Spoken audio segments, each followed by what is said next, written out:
Ever get that gut feeling deep inside that someone's petty antics are about to spectacularly backfire?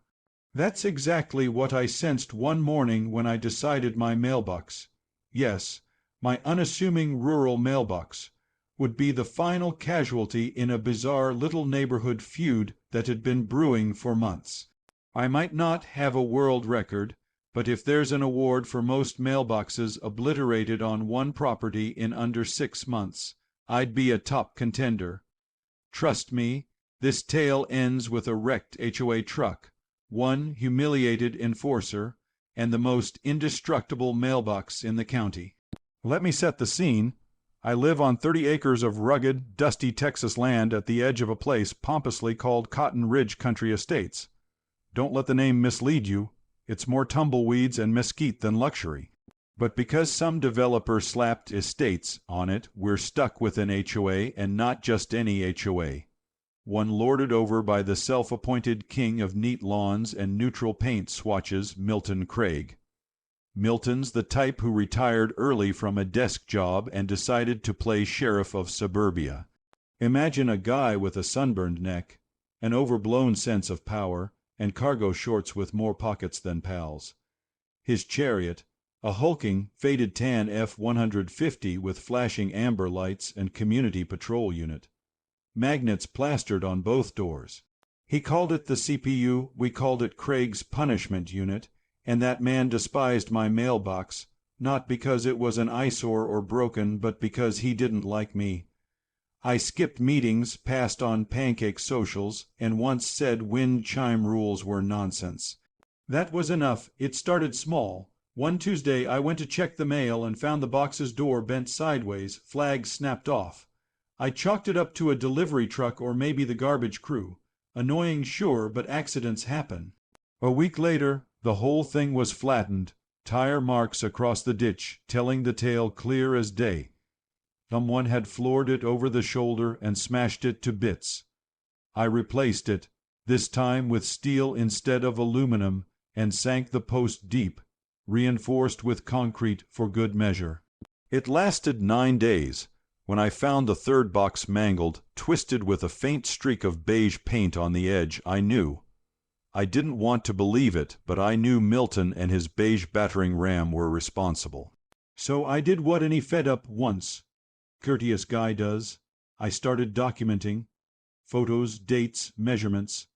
I even bought a cheap wildlife cam meant for raccoons and set it up across the road. Low. Res awful battery life, but it worked. 2 weeks later, jackpot.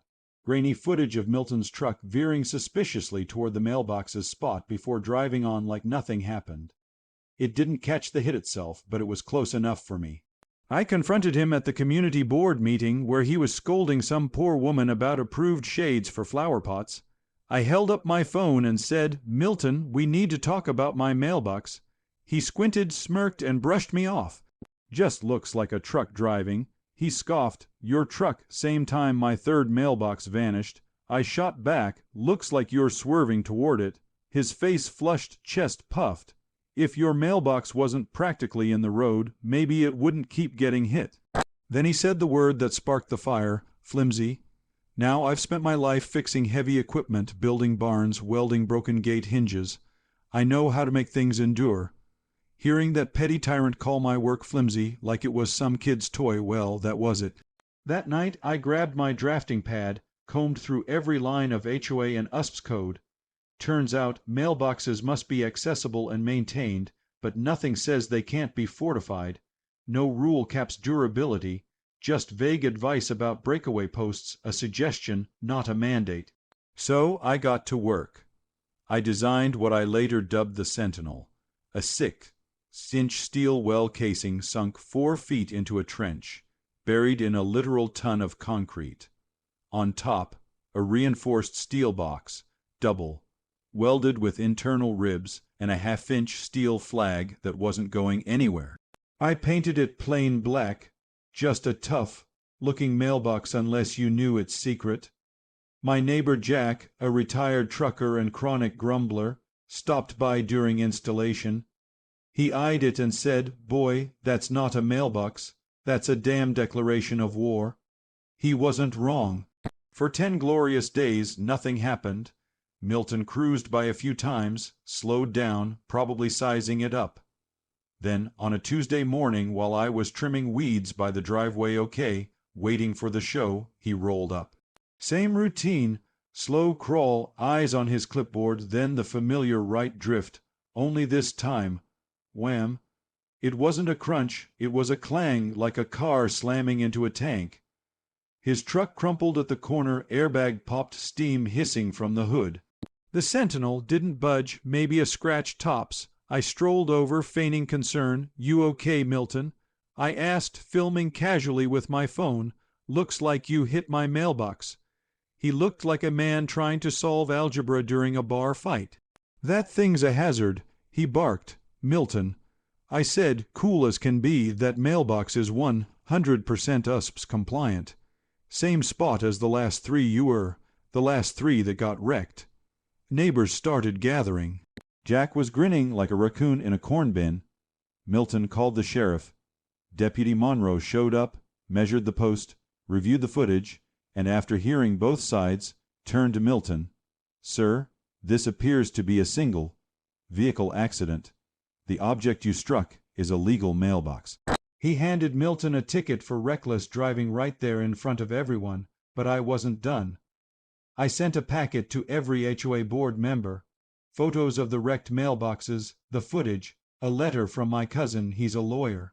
I made it clear that if they tried to retaliate, I'd see them in court. Milton tried to spin it, called it community sabotage, claimed I'd set a trap, but the board, they'd had enough. Turns out I wasn't the only one sick of his antics. They stripped him of his patrol duties, the HOA refused to cover his truck repairs, and at the next election, Milton didn't even run. Word is he quietly sold the F-150. Those amber lights haven't been seen since. My mailbox, still standing. People slowed down to snap photos. The mail lady gives it a little pat every delivery. They say it's the most famous mailbox on her route. Looking back, it wasn't about the mailbox.